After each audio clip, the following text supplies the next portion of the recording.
Hi hello welcome to iron discipline. ఈరోజు ఈ video నేను చేయడానికి కారణం ఏంటంటే మా ఫ్రెండ్స్ నన్ను ఒక క్వశ్చన్ అడిగారు. నువ్వెందుకు రెండుసార్లు యూపీఎస్సీ ప్రిలిమ్స్ క్వాలిఫై అయ్యావు, మేమెందుకు యూపీఎస్సీ ప్రిలిమ్స్ క్వాలిఫై అవ్వలేదు? ఎందుకంటే వాళ్ళు ఆ మాట ఎందుకన్నారంటే వాళ్ళతో పాటే నేను ప్రిపేర్ అవుతున్నాను, వాళ్ళు స్టార్ట్ చేసినప్పుడే నేను యూపీఎస్సీ ప్రిపరేషన్ స్టార్ట్ చేశాను కాబట్టి వాళ్ళు ఈ క్వశ్చన్ నన్ను అడుగుతున్నారు. అయితే దీనికి ఆన్సర్ నేను ఇస్తాను.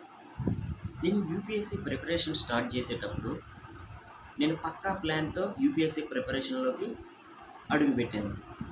ఎలా అడుగుపెట్టానంటే, నేను ఫస్ట్ ఎలా చదివాను, ఏంటి, నా టైమ్ టేబుల్ ఏంటి, నా స్ట్రాటజిక్స్ రోల్ ఏంటి అనేది నేను ఇప్పుడు చెప్తాను. ఫస్ట్ నా టైమ్ టేబుల్. నేను ఈ టైమ్ టేబుల్ ప్రిపేర్ చేసుకున్నానంటే ఈరోజు, ఆ టైమ్ టేబుల్ నేను జిరాక్స్ తీపిచ్చేసేసి నా బోర్డు మీదో లేదంటే నేను స్టడీ టేబుల్ ఎదురో అతికించేసేస్తాను. ఆ టైమ్ టేబుల్ ప్రకారం పక్కా నేను చేయాల్సిందే. ఎందుకు చేస్తున్నానది? నాకు డిసిప్లిన్ ఉంది, కన్సిస్టెన్సీ ఉంది కాబట్టి నేను ఆ టైమ్ టేబుల్ ప్రకారం ప్రిపేర్ అవుతున్నాను కాబట్టి 2 సార్లు యూపీఎస్సీ ప్రిలిమ్స్ అనేది నేను క్వాలిఫై అయ్యాను. అయితే సెకండ్ రోల్ ఏందంటే, నేను ఎన్సీఈఆర్టీ బుక్స్ అతి త్వరగా కంప్లీట్ చేశాను. 3 టైమ్స్ కంప్లీట్ చేశాను. ఫస్ట్ టైం ఫాస్ట్‌గా చదువుకుంటూ వెళ్ళిపోయాను. సెకండ్ టైం షార్ట్ నోట్స్ చేసుకుంటూ వెళ్ళాను.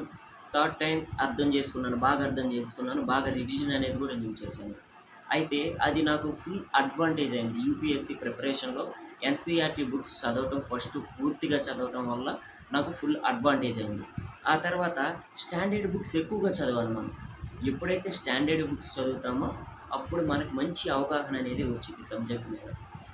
అయితే స్టాండర్డ్ బుక్స్ మనకి ఎలా అర్థమవుతాయి అంటే, మనం ఎన్సీఈఆర్టీ బుక్స్‌లో ఫుల్‌గా ఫౌండేషన్ బిల్డ్ చేసామంటే మనకి స్టాండర్డ్ బుక్స్ ఈజీగా అర్థమవుతాయి. మనకి మార్క్స్ కూడా స్కోర్ చేసుకోవడానికి మనకు ఉపయోగపడుతుంది. అయితే థర్డ్ రూల్ ఇదేందంటే మాక్ టెస్టులు రాయడం. చాలామంది మాక్ టెస్టులు స్కిప్ చేసేసేస్తా ఉంటారు. నేను అలా స్కిప్ చేయలా. మాకు day by day Chanakya IAS academy నుంచి మాకు డే బై డే మాక్ టెస్టులు జరుగుతాయి. ఆ మాక్ టెస్టులు నేను ఎవ్రీడే చేశాను. ఫస్ట్‌లో నేను ఒక 50 మార్క్స్ తెచ్చుకోవడానికి కూడా చాలా కష్టపడ్డాను. ఇప్పుడు అలా లేదు. టాప్ 20లో ఉంటున్నా నేను మాక్ టెస్టులు రాసానికి. అందువల్ల మాక్ టెస్టులు రాయటం కూడా నాకు చాలా ఫుల్ అడ్వాంటేజ్ అవ్వటం వల్ల నేను 2 టైమ్స్ అనేది ఫిలిమ్స్ అనేది క్రాక్ చేయగలిగాను. అయితే ఆ తర్వాత రివిజన్ లేకపోవడం. రివిజన్ ఎక్కడుంటుంది మనకి? రివిజన్ అనేది చెయ్యం. ఎప్పటికప్పుడు కొత్త బుక్స్ చదివేసేసి వెళ్ళిపోతాం, ముందుకెళ్తానే ఉంటున్నాం తప్పితే రివిజన్ అనేది లేకపోతుంది. నేను ఒక రూల్ పాటించేవాడిని. 3, 1, 3, 7 అంటే ఫస్ట్ డే నేను ఈరోజు చదివాననుకో, రేపు రివిజన్ అనేది చేస్తాను. మళ్ళీ మూడవ రోజు రివిజన్ అనేది చేస్తా, ఏడవ రోజు అనేది రివిజన్ చేస్తా. అలా ఏ సబ్జెక్ట్ నేను చదివినా గానీ అలా రివిజన్ చేసుకుంటూ వెళ్తానే ఉంటా. అలా రివిజన్ చేయడం వల్ల నాకు గుర్తుంటుంది. నేను అవి ఎక్కువగా గుర్తుపెట్టుకోగలుగుతున్నాను. కాబట్టి ఈ స్టాండర్డ్ బుక్స్‌ని గానీ, ఎన్సీఈఆర్టీ బుక్స్‌ని గానీ బాగా రివిజన్ చేస్తేనే గానీ మన యూపీఎస్సీ ప్రిపరేషన్‌లో నెగ్గం. అయితే మాక్ టెస్టులు రాస్తున్నాం అయిపోయింది. తర్వాత కరెంట్ అఫైర్స్. మనోళ్ళు కరెంట్ అఫైర్ బాగా స్కిప్ చేసేసేస్తున్నారు. నేను కరెంట్ అఫైర్స్ మీద ఫోకస్ చేసి డైలీ కరెంట్ అఫైర్స్ పెడతాను. డైలీ కరెంట్ అఫైర్స్ యూపీఎస్సీ ప్రిపరేషన్‌లో మోస్ట్ ఇంపార్టెంట్ ఏ రోల్ అయితే ఉంటుందో అవి మట్టుకే నేను 5 తీసుకుంటున్నాను. ఆ 5 కరెంట్ అఫైర్సే నేను వీడియోలో అప్లోడ్ చేస్తున్నాను. ఒకటి నేను 14 అవర్స్ టైమ్ టేబుల్ ప్రిపేర్ చేశాననుకో, 14 అవర్స్ కంపల్సరీ నేను ఏ టైమ్ టేబుల్ అయితే చేశానో ఆ టైమ్ టేబుల్ ప్రకారం నేను చదవాల్సిందే. ఆ తర్వాత ఫుల్ స్ట్రాటజీ ఉండాలి. నేను యూపీఎస్సీ ప్రిపరేషన్ ప్రారంభించే ముందు ప్రిలిమ్స్ ఇంకొక 40 డేస్‌లో ఉందనంగా అక్కడి నుంచి నేను చదివినయన్నీ రివిజన్ చేయటం ప్రారంభిస్తాను. కొత్త బుక్స్ అందుకోను, కొత్త చాప్టర్స్ అందుకోను. ఇవి 2 టచ్ కూడా చేయను. ఈ 40 రోజులు నేను ఓన్లీ ప్రిపరేషన్ మీదే ఫోకస్ చేసి రివిజన్ అనేది చేస్తానే ఉంటా. అందువల్ల నేను క్వాలిఫై అయ్యాను.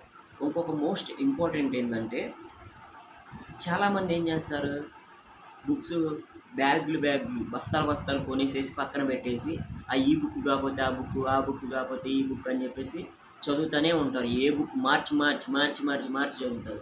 అలా చదవాల్సిన ఉపయోగం లేదు. మీరు ఏదన్నా ఒక బుక్ తీసుకోండి.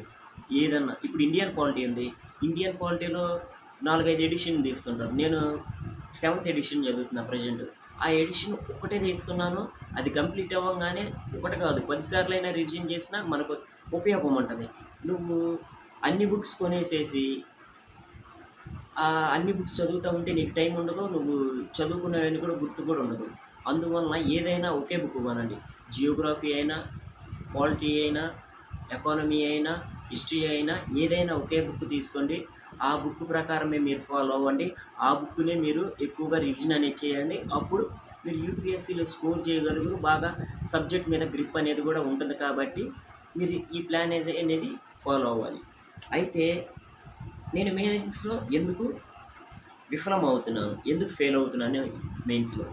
నేను ఏం చేస్తున్నానంటే ఆప్షనల్ సబ్జెక్ట్‌ని స్కిప్ చేసేసేస్తున్నాను. ఏముందిలే ఒక సబ్జెక్టే గదా! ఆప్షనల్ సబ్జెక్టే గదా! తర్వాత చదువుకుందాం, ఏదో ఒకటి చేద్దాం అని చెప్పేసి నేను దాన్ని బాగా స్కిప్ చేసేసేస్తున్నాను. దాన్ని స్కిప్ చేయటం వల్ల అక్కడ నాకు స్కోర్ తగ్గుతుంది. తర్వాత ఇంగ్లీష్ పేపర్‌లో కూడా నాకు బాగా మార్క్స్ తగ్గుతున్నాయి. ఇంగ్లీష్ కూడా ఏముందిలే ఒక 3-4 డేస్ ముందు చదువుకోవచ్చులే అని చెప్పేసి నేను ఇంగ్లీష్ ఆప్షనల్ సబ్జెక్టు స్కిప్ చేయటం వల్ల నాకు స్కోర్ పడిపోతుంది. నేను అక్కడే ఫెయిల్ అయిపోతున్నాను కాబట్టి నేను మెయిన్స్ క్లియర్ చేయలేకపోతున్నాను. 2027లోకి నేను పక్కా ప్లాన్‌తో మెయిన్స్‌తో సహా వెళ్తున్నాను. అందుకే నేను యూపీఎస్సీ ప్రిపరేషన్ ఎవరైతే స్టార్ట్ చేస్తున్నారో బిగినర్స్‌గా వాళ్ళకి వీడియోస్ కూడా అప్లోడ్ చేస్తున్నాను ఇన్‌స్టాగ్రామ్‌లో. నేను ఎడిట్ చేయడానికి కూడా టైం ఉండదు కాబట్టి నేను ఏదో ఒక వీడియో పెట్టుకుంటూ వెళ్ళిపోతున్నాను. దానికి క్వాలిటీ లేకపోవచ్చు, మాట సరిగ్గా లేకపోవచ్చు. మాట మాత్రం కరెక్ట్‌గానే ఉంటుంది. వీడియో క్వాలిటీ లేకపోవచ్చు. క్వాలిటీ లేకపోతే మీరు అర్థం చేసుకోండి. ఎలా అర్థం చేసుకుంటారో నా వాయిస్ విని మీరు అర్థం చేసుకోండి. నేను ఈ వీడియోస్ అన్నీ ఎడిట్ చేసుకొని పెట్టాలంటే టైం వేస్ట్ అవుతుంది కాబట్టి నేను ఎక్కువగా వీడియోస్ కూడా ఇలా చేయను. ఎడిట్ అనేది చేయను. అందువల్ల మీరు కొంచెం గమనించాల్సిందిగా కోరుతున్నాను. అయితే యూపీఎస్సీ ప్రిపరేషన్ బిగినర్స్ స్టార్ట్ చేస్తారో వారు నా ఛానల్ సబ్స్క్రైబ్ చేసుకొని ఉంచండి. మీకు ఫ్యూచర్‌లో నా ఛానల్‌లో ఉపయోగపడుతుంది. Thank you.